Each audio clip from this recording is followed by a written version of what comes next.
any B2B organization worth its salt, there are multiple demand motions in play at any given point in time. So there are organizations who run inbound motions. There are organizations which run outbound motions. There are organizations which run multiple motions: inbound, outbound, PLG, ABM, partner led, sales led, and many more, I believe, right, in order to achieve their growth mandates. So my name is Ankur Saigal. I'm the co-founder of BambooBox. And today, on my third episode of Simplifying Demand Generation, I'm going to be speaking to Justin Lawson.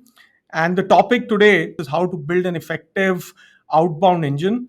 Justin is the co founder and CEO of Jellyfish. Jellyfish helps several organizations, large organizations, startup organizations, on their GTM strategies, specifically focus on the US geo. Welcome, Justin, and a very, very good morning to you.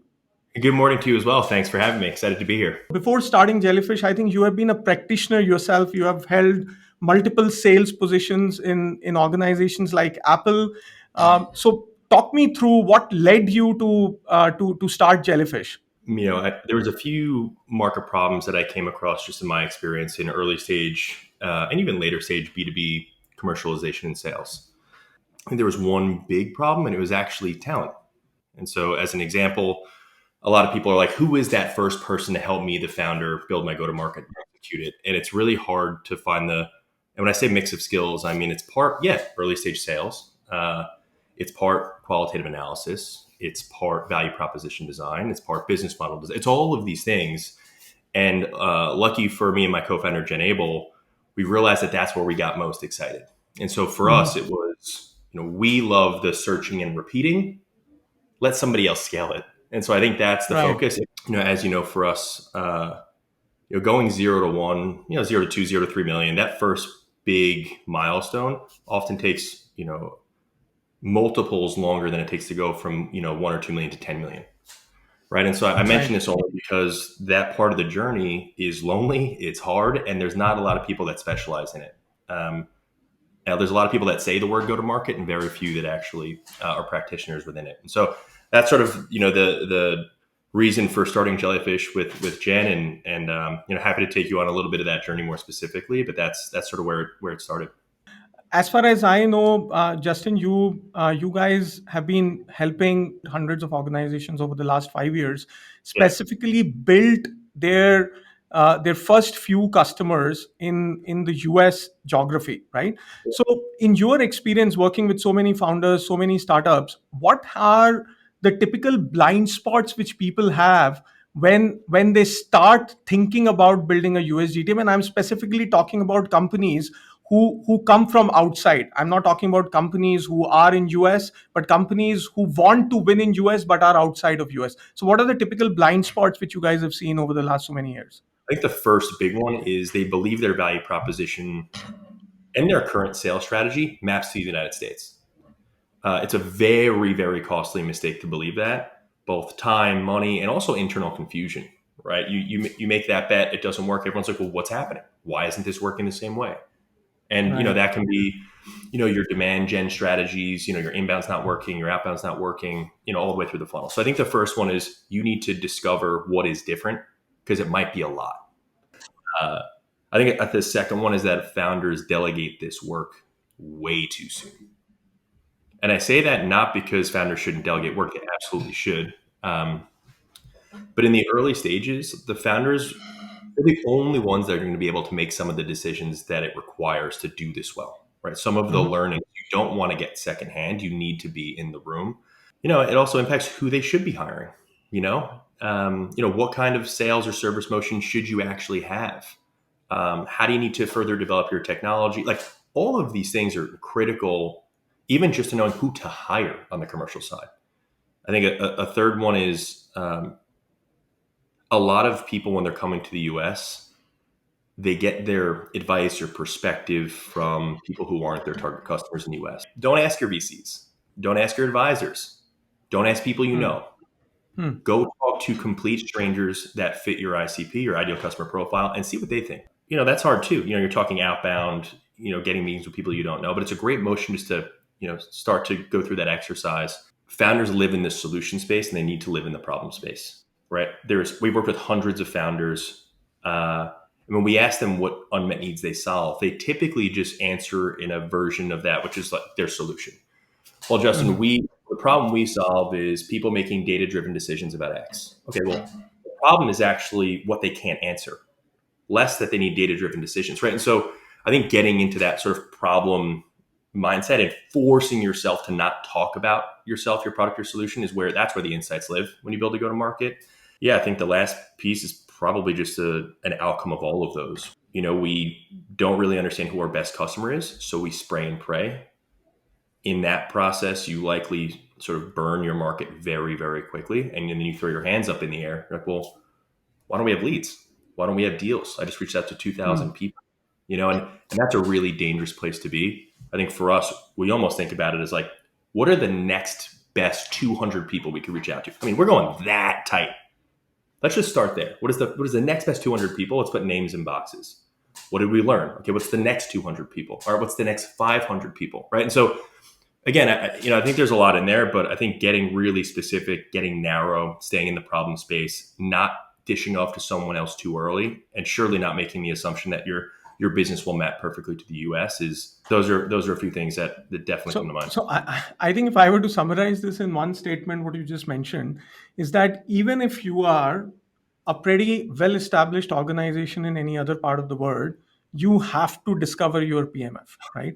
So the Oh yeah, points which you just mentioned, right from understanding your value proposition, understanding the problem which the customer is facing and not necessarily trying to sell the solution. And then you mentioned about determining who the right first set of customers could be, followed that up with identifying the right ICP which you have. So all of these are the best practices when you are at a very initial stage of building a company and when you are trying to discover your PMF. So what I'm taking away from here is that no matter how big you are, you will have to discover your PMF when you land up into a geography which is as big and as competitive as US, right? you're all coming to the market in the same place. You're new, and it doesn't really like. Yes, some recognition will help you, some logos in the back, and of course, but we've done this work with Fortune 500 new venture teams. It doesn't change. And so I think it's a little bit of an ego check, honestly, when these larger companies come here too. It's a process that we've applied across all company sizes, and there's a lot more similar than there is different. Justin, in your experience with a lot of companies which have successfully built GTM motions in US now over the last so Sure. many years, how have you seen them scale? Where do they start? Do they start with a typical outbound motion? Do they start investing in inbound? Do they Yeah. start investing in the brand to begin with? How do people typically start? The power of outbound that I think people often overlook is you get to choose your customers. Right. I get to go cherry pick who I believe is the very best for what I need right now and who will afford me the flexibility to build what I need to build. I would say that we typically see outbound used the most because when you're coming to the US, you don't have a brand. People don't even know the companies you're working with on the other side of the planet, right? Our mid market is larger than most enterprises, in most enterprise Absolutely. segments Yes. in other parts of the world. So I think for the short answer is outbound typically is the first move because it's within your control and you can do it immediately. Now, there's a lot of people that do it very poorly, and that's a different conversation. But I would say that's typically where people start. So, what are the secret sauces? How do you go about building a very, very effective outbound engine? What are the 5 steps or 6 steps which you would recommend, and what you Yeah, have seen to work in US? the work that we do is very much searching, repeating. Those are the first two things you need to do before scale. And so the easy answer is I use a Zoom info at 4,000 people. Let's run 1,000, whatever, 10 campaigns to 2,000. You know how it goes. That's a very easy, but A non-effective manner. Yeah. yeah, it's so not effective. And again, saying it out loud, people are like, of course not. But when the pressure's on and you need 10 meetings or 20 meetings in a month, that's the first thing you do. And so I think one is just really stop trying to scale it. Like for example, on our team, we have a core within our team that helps with a lot of the outbound motions for our clients, for ourselves, et cetera. They are only allowed to reach out to a certain number of people in a week, and that number is low. We do that on purpose to make a point of emphasis that quality is more important than quantity. The other piece is you need to operate outside of consensus. If I can read your email, and Ankur, you could have gotten the same email, and the only thing different is maybe like a merge tag with a company name and my name and whatever. You're not writing good outbound notes. You just throw it out because it's not going to Right. work. Or if it does work, it's like you need to graduate to a level of like brand awareness for that stuff to work. Finding ways to operate outside consensus. The first thing they need to know is that that note was only written for them, and it could not have been possible to send an email to anybody else on the planet. And that Right. takes. That's also why you shouldn't expect the people on your team to do this to 500, 800 people a week. They'll never be able Right. to do what I just said. And I think a few things we do, right? Like we count pronouns. How many times did I say I, me, or my versus you or yours? But you realize how often you talk about yourself. And it's hard not to. Your job also as founders is to like get people excited for the vision, what you guys are going to achieve. Like, so it's hard to peel that back sometimes. Stop focusing on revenue when you need to focus on can I get a stranger to speak to me? Like revenue is the outcome of doing a lot of things right. And I think a lot of people think about their outbound trying to just do revenue. And you can read it. Like I can read the transactional nature of an email. Like I can read that you're trying to sell something. And in the United States specifically, that touch point, that first outbound touch point, you have two goals. Inspire just enough curiosity with that person to get on a call with you and build a little bit of a relationship. That is it. The selling happens on the call in outbound. It does not happen in the email. And I think that's the Right. big piece that I think people conflate both or try to merge both. And that's where you end up doing nothing well. This is for every listener here to note that selling does not happen on the mail. The mail is not your selling tool. The mail is just to get a FaceTime with an individual whom you're writing into. You spoke about personalization, right? So it is relatively easier to personalize the mail if you're running after a persona which is very active digitally, right? For example, if I were a supply chain company trying to reach out to heads of procurement, and there would be very limited information which would be digitally available about these folks, right? How do you personalize the mails for these set of individuals? Research, having a digital footprint is the most straightforward way to create that connection. But I think going back to the point of this note couldn't have been written to anybody else, you don't need research to do that. You could do that with timing. As an example, I'll shoot you an email, and maybe I'll put in the email like, "Hey, I'll also just in a few seconds from now, I'll just shoot you a note on LinkedIn, put a face to a name," and you do that, and those things happen at the same time. Like timing is also important. That actually isn't straightforward to do with in some of these tools because LinkedIn makes it hard. But like sending you an email and saying, "Hey, really excited to speak to you for these reasons. I actually tried to make a connection, see if you've talked about these things. I looked at these 3 or 4 spots and I don't see anything, but trust that I did look and I'd love to be able to connect with you and do X, Y, and Z." Like you can call yourself out. And so it's really just Absolutely. so like there's clever things that you can do. Research is by far the easiest and fastest, but Right. it's not, again, if you don't have it, you can't throw your hands up in the air. You got to figure out something else. And what are the channels you would recommend? One, of course, is email. The other is LinkedIn. But if someone is not on LinkedIn, then are there any other alternative channels which you have seen, having worked in the US geo? Yeah, it's tough. I mean, it's tough. I don't think, and I hate to say it, there's industries where cold calling still works beautifully. A Mhm. lot people don't even have numbers for you to call anymore, right? It's like, especially a lot of people working at home, like the whole landline thing. For us, I would say that even for me personally, most of my big W's in my life have all come through email. That's very reassuring, actually. That's very reassuring because for a lot of us, who think about an outbound motion, Yeah, our first port of defense always is to pick up the phone and try and call a person, right? And when instantly. you don't land up a call on a person, you tend to feel a bit demotivated, thinking that emails will not result into anything. The person is not on LinkedIn, and you tend to give up on that person. So it is very reassuring that emails, by far, are the most potent tool when it comes to getting someone to speak with you or getting someone to hear your story.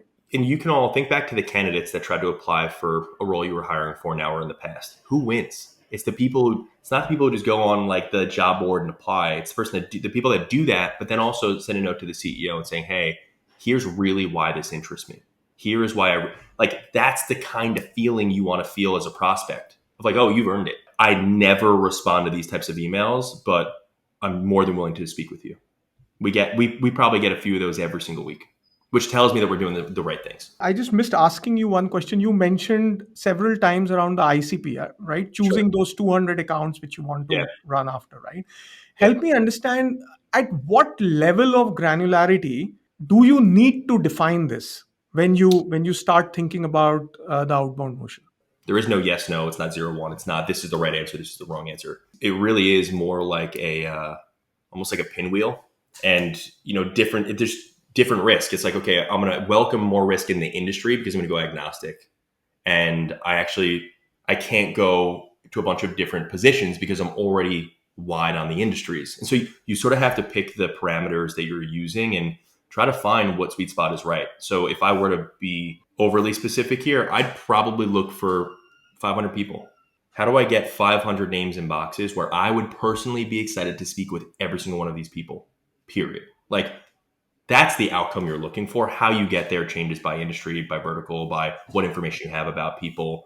But it's typically between account firmographics, contact demographics, and maybe if you have some technographics around tools, technologies. But everyone's using the same data sets. We know that. Your goal is to have very similar conversations, testing similar assumptions. I don't care who you're getting in the room with, as long as you can have a similar conversation about similar pains. That is also where a lot of people just take any meeting. And if I asked you, what are the themes that came out of the past 25 calls? Really hard to understand that if you're having very different conversations. Even True. harder to know that if when you get on a call, you're speaking for 95% of the time. And True. so, I think that's again, from an outcome perspective, when we do our work, I know we have 2 or 3 or 4 or 5 different ICPs when I can't test the same assumptions and I can't have similar conversations because the questions would make no sense to person A and person B. And typically, how much time one should think about budgeting for writing the kind of mails you're talking about? How much time does a single mail take? I would say with no other support, like you're just sort of doing it solo, I would try to keep it under like 7 to 10 minutes. I think you're then 15 minutes, okay. 30 minutes is probably getting a little too long in that it's just going to take you a ton of time and you don't have it. What are the benchmarks one should look at while building and measuring your outbound motion on a day-to-day, monthly basis? What are those Yeah. benchmarks one should have in mind? Yeah. So I'll not waste time on the basic stuff. Yeah. Delivery rates, open rates, reply rates, interest rates. Right. That stuff is table stakes. I think there's a few that we look at that might be unique. I have no idea. But we do look at research rate. So often overlooked. We actually know what ICPs can we find what we call tier 1, tier 2, or tier 3 research on. Tier 1 being at a contact level, tier 3 being more general sort of company based stuff. We might say, okay, CMOs, marketers, executives, we know that T1 rate is probably north of 50%. Thumbs up, happy day, we can write really good stuff. For other, you go to procurement supply chain that haven't, like the example you mentioned, 10%, 7%. We have to change our strategy. We then have to go more into maybe the timing or different ways to translate that this isn't a robot behind an email, right? And so that's really important as you try to understand what type of strategy to create and deploy. We look very closely at negative and passive responses. So things like people referring you to somebody else a lot or another Okay. role or, hey, I'm not the right person. A lot of people would just sort of dust that off and be like, oh, not the right person, sweep it under the rug, let's move on. But if not the right person becomes a recurring theme, you need to make sure that you can actually measure that because, again, those are important signals for you. I think the 2 more, and we already mentioned this, time spent per contact. So 2 minutes is too low, 20 minutes is too high, right? Find what works for you and your resources. And I think that a bigger one, and this is maybe getting into outbound and other channels, which is the time spent between key meetings happening. For example, lead and pipeline stages based on channel. And so obviously if we're looking at outbound, it's important to understand how this is performing. A lot of people think about outbound as lengthening your deal cycle. I would argue it shortens it, but it has more meetings. You might have an introduction call that you wouldn't have to have if it was an MQL. Sure. But I would argue that my conversation with that introduction call might actually advance much faster than even someone who came in sort of MQL, because the person I reached out to is the perfect buyer, and I know that. The MQL might be somewhere midstream, middle management, who those, right? So again, there's just a few things that I would look at, and I often find that there are very large differences between key milestones and staging depending on channel. So if I were to summarize, you said one, of course, is the response rates, which Of can course. vary from one persona to the other persona, one industry to the other industry. The Of course. second one you said is to also have a tap on negative and passive responses, monitor them closely because it sort of gives you a lot of indication whether Yep. you're running after the right ICP or not. If you're getting too many passive responses, it might give you an indication that either your timing is wrong or the problem does not exist or the person you are hitting on is not the right ICP, right? The third Exactly. one which you mentioned is timing between meetings, right? So you mean that after the first meeting, how much time is the customer taking to give you the second meeting and so on and so forth? Is that what you meant? Yeah, yeah, correct. Yep. So help me understand on the response rates for profiles which are active digitally, say for example, right? Sure. What kind of response rates would signal a healthy outbound motion? Range between 5 and 10%. If you're going 5 and 10% full outbound motion, I think you're probably in a pretty good spot to have a decent amount of top of funnel traction. I think if you're somewhere in the 1 to 2%, you're not doing it right. So for every 100 mails which someone is sending, you should get at least 5 to 10 positive responses. I think that's right. Again, it goes down to outbound is also expensive. It takes people to do, and I'm not saying you unlock that overnight. It takes time, months, sometimes a year or two. Like it takes time to do Right. that. Anyone that's So expecting that's it, the purpose why I'm asking this, that yeah, people should continue to work towards maturing their outbound engine till they are yep. nearing some of these benchmarks, because what I hear you saying is that these are numbers which are achievable. Oh yeah, Till the time you're not hitting these numbers, you can continue to improvise upon your tactics about your mail copies and what have you, right? yeah, yeah, Perfect. absolutely. And how about people where your personalization can be at a certain level and not absolutely personalized, as in the typical supply chain procurement profiles? So, what kind of numbers are good there? I don't know because we've had 2 to 3 different sort of supply chain related. We have one that is 5 to 10% range, just absolutely, Or is it? having really good results, and others that are not. And it's funny because the ICPs are almost identical, so very small tweak, completely different results. Again, this just is maybe further emphasizes the fact that like maybe it's the ICP, maybe it's the messaging, maybe the problems you think exist do not, and they do not care about the words you are using, and so it takes time to test these. And with outbound, as you know, you're not doing 4,000 contacts a month.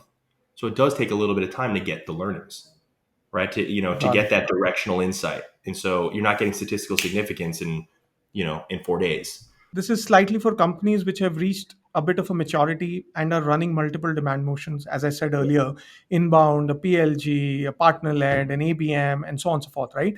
So if Yeah. you're running multiple of these motions simultaneously, what are some of the things which should be implemented on the outbound side for the outbound to be a force multiplier? People start thinking that my contribution from outbound would be the lowest, and hence I should start investing more money on inbound, more money on ABM, etc., etc.